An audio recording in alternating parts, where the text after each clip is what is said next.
ओम शांति। आज प्यारे बाबा ने साइलेंस का बल का प्रयोग कैसे करें उस पर बहुत ही सुंदर क्लास कराई है और कई सारी विधियां भी बाबा ने बताई हैं जिससे हम अपने आप को शक्ति रूप बना सकते हैं, क्योंकि बाबा ने आज शक्तियों को भी याद किया और शक्तियों को याद करते हुए बाबा ने कहा कि सदा विजयी बनने के लिए हमें दो शक्तियों की बहुत आवश्यकता पड़ती है। एक तो संग्रह करने की और दूसरा संग्राम करने की। देवियों को जब भी हम देखते हैं तो उनमें एक संग्रह करने का बल जिसकी उनके अंदर आंखों में दिखता है और नैनों में स्नेह भी दिखाई देता है। दोनों शक्तियाँ एक साथ काम करती हैं। तो बाबा ने कहा कि संग्रह करने की शक्ति भी अति आवश्यक होती है। तो जो भी भट्टी में ज्ञान रत्नों की धारणा मिली है उसको बुद्धि में संग्रह रखना है और इस संग्रह करने से ही लोक संग्रह बन जाएंगे। बाबा ने ये भी कहा कि संग्रह करने की और फिर संग्राम करने की शक्ति दोनों ही जरूरी होती हैं। दोनों में कोई भी कमी होगी ना तो कमी वाला कभी भी सदा विजयी नहीं बन सकता। और जिसमें जितनी संग्रह करने की शक्ति है उतनी ही संग्राम करने की शक्ति आ जाएगी। तो पहले तो ज्ञान को संग्रह करना है और फिर संग्राम करना है शक्तियों से कि कोई भी आश्रय विरक्तियों पर आप विजयी बन सकें। बाबा ने आगे एक बात बहुत अच्छी कही कि बाप दादा को प्रत्यक्ष करने के लिए हमें कौन सी धारणा की बहुत ज़रूरत पड़ेगी। तो बाबा ने कहा स्टेज पर एक्टर को कौन सी मुख्य बातें ध्यान रखनी पड़ती है। एक तो अटेंशन और दूसरा एक्यूरेसी। ये दोनों बातें उसे स्टेज पर रहने वाले को ध्यान रखनी होती हैं। ऐसे ही आप लोग भी जब स्टेज पर एक्ट करके बाप दादा को प्रत्यक्ष करने के लिए जा रहे हो तो ये दोनों बातें ज़रूर ध्यान रखेंगे। हर सेकंड हर संकल्प में अटेंशन और एक्यूरेट होना चाहिए, नहीं तो बाप दादा को प्रत्यक्ष करने का पाठ हम बजा नहीं सकेंगे। बाबा ने ये भी कहा कि जो भी कर्म करो पहले देखो कि ये इस कर्म द्वारा बाप दादा की प्रत्यक्षता होगी या नहीं। बाबा ने ये भी कहा ऐसे भी नहीं कि सिर्फ वाणी द्वारा प्रत्यक्ष करना है, लेकिन हर समय कि हर कर्म द्वारा बाबा को हम प्रत्यक्ष करेंगे। बाबा ने कहा ऐसे प्रत्यक्ष करो जो सभी आत्माओं के मुख से ये बोल निकले कि यह तो एक एक जैसे साक्षात बाप की ही समान साक्षात मूर्त आत्माएं हों। बाबा ने कहा आपका हर कर्म दर्पण बन जाए, जिस दर्पण से बाप दादा के गुणों और कर्तव्य का दिव्य रूप और रूहानियत का साक्षात्कार हो जाए। बाबा ने ये भी कहा लेकिन दर्पण कौन बनेगा जो सिर्फ संकल्पों को लेकर लेकिन इस देह अभिमान को भी अर्पण करे। सिर्फ संकल्प ही नहीं अर्पण करना, लेकिन हमें इस देहभान को भी बाबा के आगे अर्पण करना पड़ेगा, तभी हम दर्पण बन सकते हैं, बाबा को प्रत्यक्ष कर सकते हैं। बाबा ने एक बहुत ही अच्छी क्लास में पॉइंट रखी थी कि समर्पण होने की निशानियाँ क्या होंगी। तो बाबा ने कहा एक तो सदा योगित रहेंगे, दूसरा सदा बंधन मुक्त रहेंगे। जो योगित होगा ना वो बंधन मुक्त जरूर बन जाएगा। और योगित का अर्थ ही होता है देह अभिमान के बंधन से मुक्त हो जाना। और जब हम देह बंधन से मुक्त हो गए तो बंधन बन ही नहीं सकता। सर्व समर्पण अर्थात सदा योगित और सदा बंधन मुक्त रहेंगे। बाबा ने कहा अगर कोई भी बंधन होंगे ना तो बंधन युक्त की जगह योग युक्त नहीं कहलाएंगे, आप बंधन युक्त ही कहलाएंगे। फिर बाबा ने कहा जो योगित होगा उनकी परख यह होगी कि जो भी संकल्प उसका उठेगा, जो हर संकल्प हर कर्म में उसका योग युक्त ही कर्म होगा। क्योंकि जो भी युक्तियाँ सब प्रकार की बाबा ने दी हैं बच्चों को, उन युक्तियों को धारण करके हमें युक्ति युक्त और योग युक्त अब बन के ही दिखाना है। बाबा ने एक बहुत ही अच्छी बात और भी कही कि 4 सर्टिफिकेट हमें अपने टीचर से लेने होंगे। और वो टीचर से कौन से 4 सर्टिफिकेट लेने हैं वो सुनेंगे। बाबा ने कहा एक अपने आप से सेटिस्फाइड होने का सर्टिफिकेट लेना पड़ेगा, क्योंकि खुद से हम सेटिस्फाइड हैं। दूसरा संपूर्ण समर्पण बनने का। समर्पण यह नहीं कि आगू में आकर बैठ जाओ तो समर्पण हो गए, नहीं, ये कोई सर्टिफिकेट नहीं होगा। सर्टिफिकेट होगा संपूर्ण समर्पण, कुछ भी मेरा नहीं। चौथा जो भी ज्ञान की युक्तियाँ मिली हैं उनको संग्रह करने की शक्ति का सर्टिफिकेट हम लेंगे। जो भी ज्ञान से बाबा की शक्तियाँ गुण हैं उन्हें संग्रह करेंगे और संग्रह करने के बाद हम संग्राम के लिए तैयार हो जाएंगे। बाबा ने एक लास्ट में बहुत अच्छी क्लास में पॉइंट रखी आज। हर एक ने अपने आप से प्रतिज्ञा की है। बाबा ने कहा जैसे अचल घर आपका यादगार बना, तो अचल घर जो स्थूल यादगार आपका है उसमें आपने कौन सी बात ऐसी है जो हमें ध्यान रखने वाली। तो बाबा ने कहा अचल घर के यादगार का स्वरूप है कि हर एक अपने आप से प्रतिज्ञा कर ले। जो प्रतिज्ञा की जाती है उसको पूर्ण भी करना होगा, कितना भी सहन करना पड़े, सामना करना पड़े, लेकिन प्रतिज्ञा पूरी किए बिना हम हट नहीं सकते। भले सारे विश्व की आत्मा मिलकर प्रतिज्ञा से हमें हटाने की कोशिश कर लें तो भी प्रतिज्ञा से हम नहीं हटेंगे, लेकिन सामना करके संपूर्ण बनकर ही हम दिखाएंगे। ऐसी प्रतिज्ञा करने वालों का यादगार बना हुआ है अचल घर। तो सदैव याद रखना, जैसा हमारा यादगार वैसा हमें अपना स्वरूप बनाना ही है। तो इस स्थूल निशानी को याद रखने से नशा और निशाना सदा याद रहेगा कि हमें करना क्या है, हम किस उद्देश्य से बाबा के बच्चे बने हैं और उस उद्देश्य को हम कैसे पूरा कर सकते हैं। अब सुनेंगे प्यारे बाबा के आज के अव्यक्त महावाक्य विस्तार से। बाबा ने कहा, स्नेह और शक्ति रूप अपने को समझते हो। शक्तियों का कर्तव्य क्या होता है मालूम है? शक्तियों के मुख्य 2 गुण गाए जाते हैं और वह कौन से हैं? आपकी यादगार में विशेष क्या दिखाते हैं? शक्तियों की मूर्त में मुख्य विशेषता क्या होती है? स्वयं शक्तियाँ हो और अपनी विशेषता का मालूम ना हो तो शक्तियों की विशेषता यह होती कि कितना ही प्रेम मूर्त उतना ही बाबा ने का गुण मूर्त, संघारी मूर्त होती है। जो शक्तियाँ होती हैं उनमें विशेषता दिखती, जितना ही प्रेम मूर्त होगी उतना ही संघारी मूर्त भी होगी।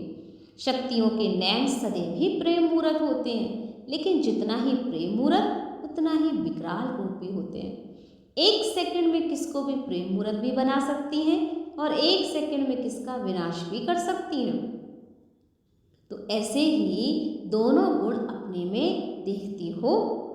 पूछ रहे बाबा, दोनों गुण प्रत्यक्ष रूप में आते हैं व गुप्त रूप में हैं। अब देखो, प्रेम स्वरूप प्रत्यक्ष रूप और शक्ति रूप गुप्त है, फिर वह विकराल रूप कब प्रत्यक्ष करेंगे मालूम है? आजकल बाप दादा विशेष स्लोगन कौन सा देते हैं? कब नहीं, लेकिन अब करेंगे। कब शब्द कमजोर बोलते हैं और बहादुर शक्तियाँ तो बोलती हैं ना। अब माने जो बहादुर शक्तियाँ होंगी वो कहेंगी अब करना है, और कमजोर कहेंगे कर लेंगे कब। जैसे स्वतः ही अविनाशी इम्पेरिशियल होते हैं ना, वैसे ही इस माया में फंसकर विनाश को प्राप्त होना उन्हों के बजाय इम्पॉसिबल हो जाता है। और जो इम्पेरिसिबल हैं उनके लिए माया की कोई भी लहर में लहराना भी जैसे इम्पॉसिबल है। तो जो इम्पेरिसिबल होंगे, स्थिति में रहते हैं, उन्हों के लिए माया की कोई भी स्वरूप से झुकाव में आना इम्पॉसिबल है। जैसे बाप दादा के लिए इम्पॉसिबल कहेंगे तो स्वयं झुकाव में आते होंगे, उन्हों के आगे और कोई झुकेगा कैसे? तो सारे विश्व को अपने आगे झुकाने वाले होना, शेरनी शक्तियों का एक भी संकल्प या एक भी बोल व्यर्थ नहीं जा सकता। जो कहा वह किया। संकल्प और कर्म में अंतर नहीं होता, क्योंकि संकल्प ही जीवन को अनमोल खजाना है। जैसे स्थूल खजाने को व्यर्थ नहीं करते हो, वैसे शिव शक्तियाँ जिनकी मूर्त में दोनों गुण प्रत्यक्ष रूप में हैं, उन्हों का एक भी संकल्प व्यर्थ नहीं होता। एक एक संकल्प से स्वयं का और सर्व का कल्याण होता है। 1 सेकंड में एक संकल्प से भी कल्याण कर सकते हो, इसलिए शक्तियों को कल्याणी कहते हैं। जैसे बाप दादा कल्याणकारी है ना, वैसे बच्चों का भी कल्याणकारी नाम प्रसिद्ध है। अब तो बाबा ने कहा जितना हिसाब देखना पड़े, हमारे कितने हिसाब सेकंड में, कितने संकल्प में सफल हुए, कितने असफल हुए। जैसे आजकल का साइंस ने बहुत उन्नति कर ली है, जो एक स्थान पर बैठे हुए अपने अस्त्रों द्वारा 1 सेकंड में विनाश कर सकते हैं। तो क्या शक्तियों का ये साइलेंस बल्ब कहाँ भी बैठकर 1 सेकंड में काम नहीं कर सकता है? कहाँ जाने का अथवा उन्हों को आने की भी आवश्यकता नहीं है। अपने शुद्ध संकल्पों द्वारा आत्माओं को खींचकर सामने लाएगा। जाकर मेहनत करने की आवश्यकता नहीं है। बाबा ने कहा जो करना है अभी करके दिखाना, अब मेहनत की भी कोई आवश्यकता नहीं है। अपने शुद्ध संकल्पों द्वारा आत्माओं को खींचकर सामने लाएगा। जाकर मेहनत करने की आवश्यकता नहीं। अब ऐसे भी प्रभाव देखोगे, जैसे साकार में कहते रहते थे ना कि ऐसा तीर लगाओ जो तीर सहित आपके सामने पंछी आ जाए। अब यह होगा अपनी विल पावर से। सबसे जास्ती दूर लाइट कौन सी जाती है? लाइट हाउस की। तो अब लाइट हाउस सर्च लाइट बनना है रिवाजी बल्ब में। सर्च लाइट बन करके चलेंगे ना, जो स्वयं को भी सर्च कर सकते हैं। जितना स्वयं को सर्च कर सकेंगे उतना ही सर्च लाइट भी बाबा ने कहा देंगे। अगर स्वयं सर्च नहीं कर सकते तो सर्च लाइट भी नहीं बन सकेंगे। अब तो वह समय आ गया है कि अभी पावरफुल भी नहीं लेकिन विल पावर वाला बनना होगा। और विल पावर और वाइट पावर भी चाहिए। विल पावर और वाइट पावर अर्थात बेहद की तरफ दृष्टिवृत्ति। तो अब एडिशन क्या करेंगे? पावर तो है ना, लेकिन अब विल पावर और वाइट पावर चाहिए।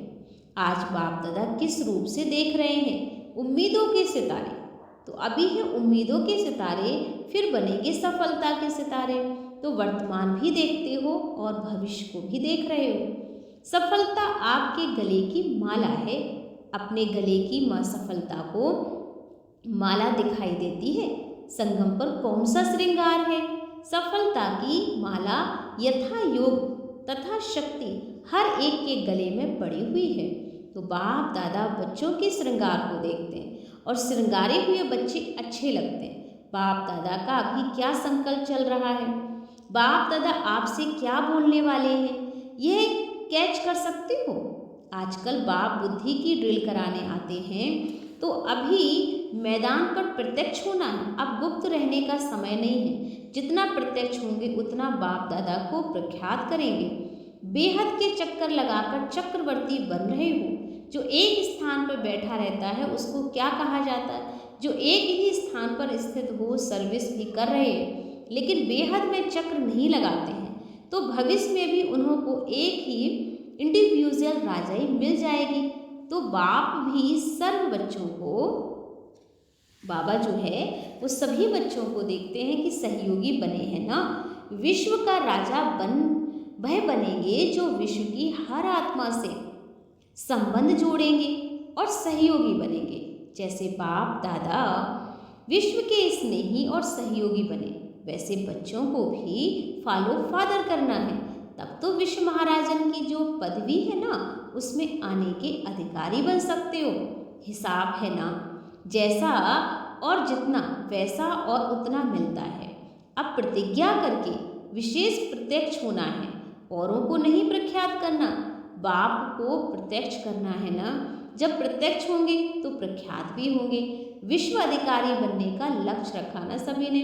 अभी यही तीव्र पुरुषार्थ करना है और इस पुरानी दुनिया से बहुत सहज बेहद का वैराग लाने का साधन क्या है? कोई नहीं बताया। जिन्होंने जो बात सुनाई ना वह सहज समझ सुनाई होगी। तो अगर सहज है तो बेहद के वैरागी तो सहज बन गए। अगर अपने से ही ना लगाया तो दूसरों से कैसे लगाओगे? तो बेहद का वैरागी कहते हैं, जो वैरागी होते ना वे कहाँ निवास करते हैं? बहुत सरल युक्ति बताते हैं कि बेहद के वैरागी बनना तो सदैव अपने को मधुबन निवासी समझो। लेकिन मधुबन को खाली नहीं देखना, मधुबन है ही मधुसूदन के साथ। तो मधुबन याद आने से बाप दादा, दैवी परिवार, त्याग, तपस्या और सेवा भी याद आ जाती है। मधुबन तपस्या भूमि भी है। मधुबन 1 सेकंड्स में सभी से त्याग कराता है। यहाँ बेहद के वैरागी बन गए हो ना, तो मधुबन है ही त्यागी और वैरागी बनाने वाला। तो जब बेहद के वैरागी बनेंगे तब बेहद की सर्विस कर सकेंगे। कहाँ भी लगाव ना हो, अपने आप से भी लगाव नहीं लगाना, तो औरों को तो बात ही छोड़ो। आपस में, आज बाबा ने कहा, आपस में रूरेहान हो रही थी बाप दादा की। आज सवेरे सवेरे एक नज़ारा बदन से देखा बाबा ने। हर एक बच्चा कहाँ तक बंधा हुआ है और हर एक का बंधन कहाँ तक टूटा हुआ है, कहाँ तक नहीं टूटा है। किसकी तो मोटी रस्सियाँ हैं, किसके कम भी हैं, कोई के कच्चे धागे भी हैं। ये नज़ारा बाबा देख रहे थे। किसके कच्चे धागे रह गए हैं, किसकी मोटी रस्सियाँ हैं, किसकी पतली भी हैं, लेकिन फिर भी कहेंगे तो बंधन ना कोई कच्चा व पक्का धागा है, और कच्चा धागा भी बंधन ही कहेंगे। तो सिर्फ उन्हों को देरी नहीं लगेगी, मोटी रस्सी वाले को देरी भी लगेगी और मेहनत भी लगेगी। तो आज बतन से यह नज़ारा देख रहे थे। हर एक अपने आप को तो जान सकते हो, मोटा रस्सा है या पतला है, या कच्चा धागा है या पक्का है, बांधेली हो या स्वतंत्र हो। हमें खुद से ही पूछना है हमें। स्वतंत्र का अर्थ ही होता है स्पष्ट। फिर भी बाप दादा हर्षित होते हैं, कमाल तो करते ही हो ना, लेकिन बाप दादा अभी उसमें भी आगे देखना चाहते हैं। जितना आपके मुख पर बाप दादा का नाम होगा, उतना ही सभी के मुख पर आपका नाम होगा। मधुबन है ही परिवर्तन भूमि, तो परिवर्तन क्या करके जाना है वह तो समझते ही हो ना। तो बाबा ने कहा अब यही परिवर्तन करना है कि हमें बिल्कुल बंधन मुक्त बन जाना है और साइलेंस के बल से अपने अंदर की शक्तियों को जगाना है। संघारी मूर्त भी बनना है और स्नेह की मूर्त माने प्रेम की मूर्त भी बनना है। तब जाके हम बाबा को अपने कर्म से प्रत्यक्ष कर सकेंगे। ओम शांति।